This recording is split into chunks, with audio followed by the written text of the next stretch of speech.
जय सिया राम दोस्तों, कैसे हो आप सब। आशा करती हूँ आप लोग ठीक होंगे। तो आज सुनाएंगे आप सभी को सुहाग गीत।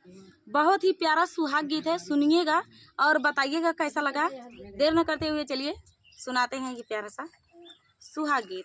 तो चलिए सुनाते हैं।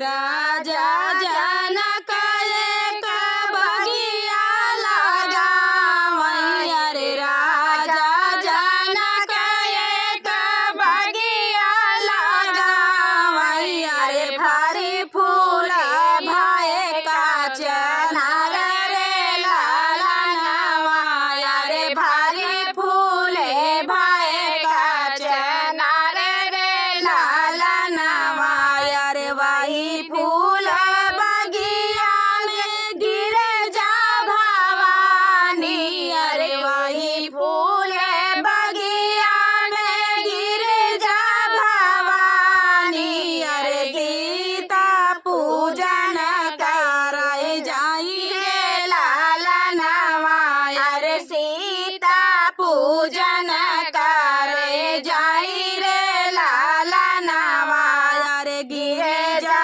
पूजन करके लौटी जा सीता, अरे गिरे जा पूजन करके लौटी जा सीता, अरे देखाई दुई राजकुमार रे लाला नवा, अरे देखाई दुई राजकुमार रे लाला नवा, अरे राम लखन दोनों फूलवा तोड़न आए, राम लखन दोनों फूलवा तोड़न आए, सीता जी पूछे एक बात रे लाला नवा, अरे सीता जी पूछे एक बात रे लाला नवा, अरे के कर आया तू ही उलारू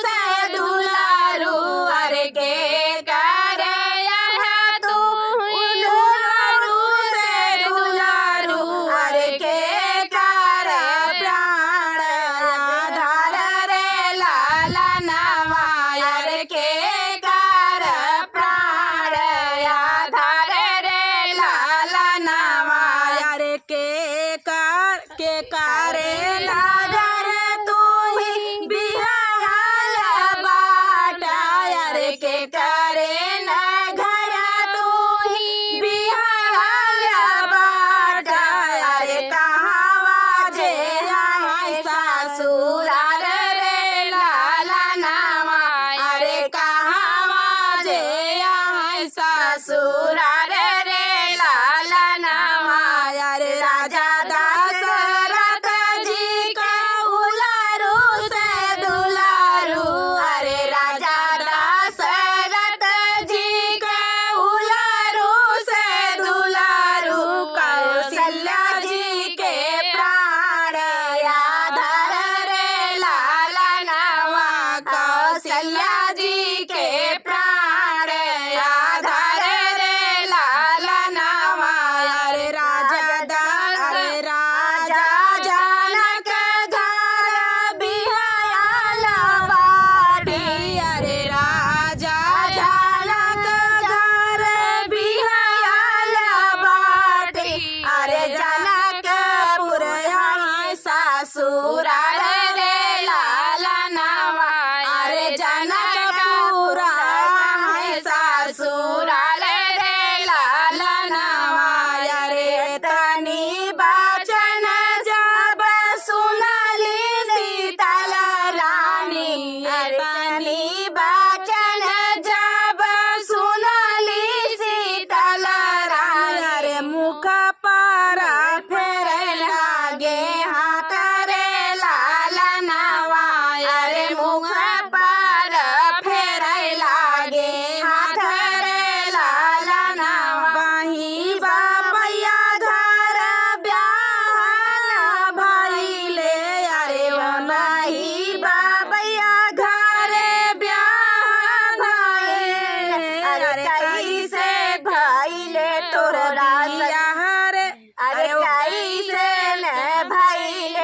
तोरा ससुराल में लालनवा।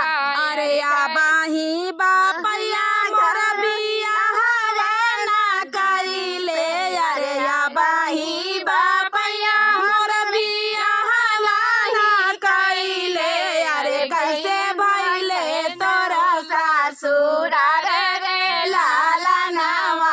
अरे कैसे भइले तोरा ससुराल रे लालनवा। अरे राजा दशरथ जैसे ससुर जे बहुते, अरे राजा दशरथ जैसे ससुर जे बहुते, अरे रानी कौशल्या जैसे ससुरे लालनवा। अरे रानी कौशल्या राज ससुरे लालनवा। अरे लक्ष्मण जैसन देवराज बहुते, अरे लक्ष्मण जैसन देवराज बहुते, अरे अवधपुरा है ससुर रे लालनवा। अरे अवधपुरा पौते ससुर रे लालनवा। अरे राम के जैसन स्वामी जे पवते, अरे राम के जैसन स्वामी जे पवते, अरे जन्म सफल होई जाई रे लालनवा। अरे जन्म सफल होई जाई रे लालनवा। तो दोस्तों ये प्यारा सा सुहाग गीत आप सभी को कैसा लगा कमेंट में बताना दोस्तों। मिलते हैं नेक्स्ट वीडियो में सुहाग गीत फुल वॉच करने के लिए। धन्यवाद दोस्तों, तब तक के लिए जय हो सियाराम। तो अवसान मैया कैसे हो दोस्तों, आशा करती हूँ आप लोग ठीक होंगे। तो आज सुनाएंगे आप सभी को अवसान मैया का देहाती गीत। बहुत ही प्यारा अवसान मैया का देहाती गीत है। तो चलिए सुनाते हैं आप सभी को ये प्यारा सा अवसान मैया का देहाती गीत। छम छम नाचत आवई अवसानी मैया, छम छम नाचत आवई अवसानी मैया, छम छम नाचत आवई अवसानी मैया, छम छम नाचत आवई अवसानी मैया। काऊ देखी मैया मगन भई है, काऊ देखी मैया मगन भई है, काऊ देखी मुस्कानी अवसानी मैया, काऊ देखी मुस्कानी अवसानी मैया। छम छम नाचत आवई अवसानी मैया, छम छम नाचत आवई अवसानी मैया। दिया न देखी मैया मगन भई है, दिया न देखी मैया मगन भई है, कलसा देख मुस्कानी अवसानी मैया, कलसा देख मुस्कानी अवसानी मैया। छम छम नाचत आवई अवसानी मैया, छम छम नाचत आवई अवसानी मैया। काऊ देखी मैया मगन भई है, काऊ देखी मैया मगन भई है, काऊ देखी मुस्कानी अवसानी मैया, काऊ देखी मुस्कानी अवसानी मैया। पानवा देखी मैया मगन भई है, पानवा देखी मैया मगन भई है, पेड़ा देखी मुस्कानी अवसानी मैया, पेड़ा देखी मुस्कानी अवसानी मैया। छम छम नाचत आवई अवसानी मैया, छम छम नाचत आवई अवसानी मैया। काऊ देखी मैया मगन भई है, काऊ देखी मैया मगन भई है, काऊ देखी मुस्कानी अवसानी मैया, काऊ देखी मुस्कानी अवसानी मैया दुबिया देखी मैया मगन भई है, दुबिया देखी मैया मगन भई है, फुलवा देखी मुस्कानी अवसानी मैया, फुलवा देखी मुस्कानी अवसानी मैया, छम छम नाचत आवई अवसानी मैया, छम छम नाचत आवई अवसानी मैया, काऊ देखी मैया मगन भई है, काऊ देखी मैया मगन भई है, काऊ देखी मुस्कानी अवसानी मैया,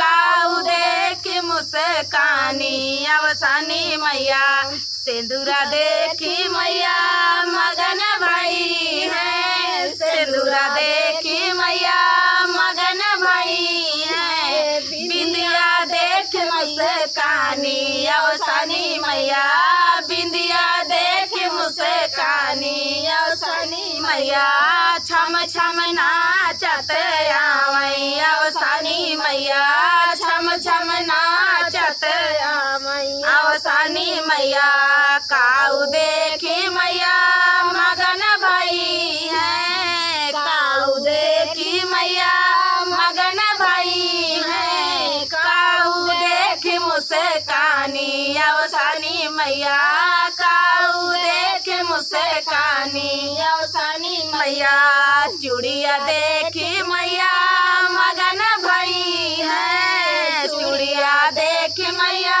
मगन भई है, रंगना देख मुस्कानी अवसानी मैया, रंगना देख मुस्कानी अवसानी मैया, छम छम नाचत आवई अवसानी मैया, छम छम नाचत आवई अवसानी मैया, छम छम नाचत आवई अवसानी मैया, छम छम नाचत आवई अवसानी मैया। तो दोस्तों ये प्यारा सा अवसान मैया का देहाती गीत आप सभी को कैसा लगा कमेंट में बताना दोस्तों। मिलते हैं अगले वीडियो में, तब तक के लिए जय हो अवसान मैया। नमस्कार दोस्तों, कैसे हो आप सब? आशा करती हूँ आप लोग ठीक होंगे। आज तीनों बहनें सुनाएंगी आप सभी को चुटकुल्ला ननद भाभी का नोक झोंक गीत। तो देर न करते हुए चलिए सुनाते हैं ये प्यारा सा ननद भाभी का नोक झोंक। ननद मेरी छोटी कहे नाना मानई, ननद मोरी छोटी कहे नाना मानई, ननद मोरी छोटी कहे नाना मानई, ननद मोरी छोटी कहे नाना मानई, सासू हमारी महलों की रानी, सासू हमारी महलों की रानी, ससुर थानेदार मेरा कहे नाना मानई, ससुर थानेदार मेरा कहे नाना मानई, ननद मोरी छोटी कहे नाना मानई, ननद मोरी छोटी कहे नाना मानई, जेठनी हमारी रसोई की रानी, जेठनी हमारी रसोई की रानी, जेठ हलवाई मेरा कहे नाना मानई, जेठ हलवाई मेरा कहे नाना मानई, ननद मोरी छोटी कहे नाना मानई, ननद मोरी छोटी कहे नाना मानई, ननदी हमारी परियों की रानी, ननदी हमारी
कैसा लगा कमेंट में बताना। मेरी सगी ननद नहीं है, इस गीत में बनी हुई हैं, हम बहने हैं। तो चलिए दोस्तों, तब तक के लिए मिलते हैं अगले वीडियो में। तब तक के लिए नमस्कार। नमस्कार दोस्तों, कैसे हो आप सब? आशा करती हूँ आप लोग ठीक होंगे। आज सुनाएंगे दर्द भरा कहारवा नाच गीत।